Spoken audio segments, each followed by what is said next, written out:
সালমান শাহর আসল ঘটনা রহস্যময় ছিল। দেখুন প্রিয় দর্শক, 29 বছর আগে চিত্রনায়ক সালমান শাহ মৃত্যুর ঘটনা হত্যা মামলা করার নির্দেশ দিয়েছেন আদালত।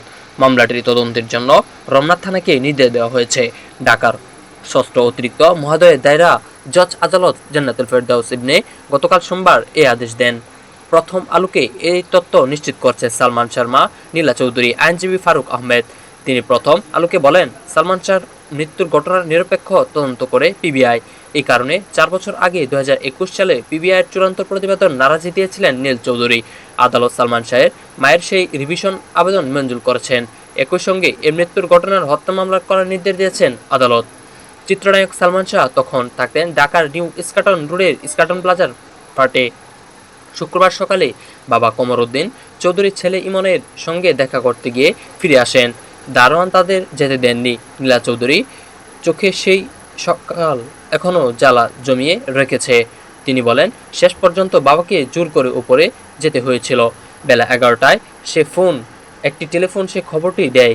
তা একসময় মায়ের হৃদয় ছিন্ন করে দেয়। দ্রুত ছেলেকে ইস্কাটনের ফ্ল্যাটে পৌঁছে ছেলে সালমান শাহকে বিছানার উপর দেখতে পান নীলা চৌধুরী।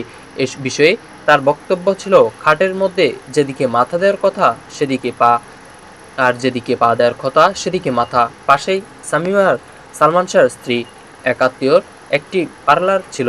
সেই পার্লারের দিকে মেয়ে ইমনের হাতে পায়ে সর্ষের তেল দিচ্ছে। আমি তো ভাবছি ফিটকো হয়ে গেছে। আমি দেখলাম আমার ছেলের হাতেই পায়ের নখগুলো নীল। তখন আমি আমার হাজব্যান্ডকে বলেছি, আমার ছেলে তো মরে যাচ্ছে। হোলি ফ্যামিলি হাসপাতালে নেওয়ার পর চিকিৎসকের ঘোষণা করেন সালমান শাহ আর নেই।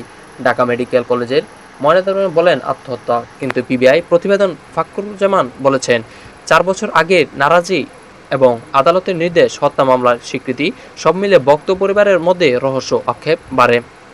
বরাবরই পরিবার পক্ষ থেকে দাবি করা হয় সালমান শাহকে হত্যা করা হয়েছে।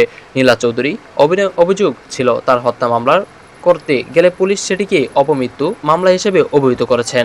পুলিশ বলেছিল, অপমৃত্যুর মামলা তদন্তের সময় যদি বেরিয়ে আসে যে এটি হত্যাকাণ্ড, তাহলে সেটি স্বয়ংক্রিয়ভাবে হত্যা মামলায় মোড় নেবে।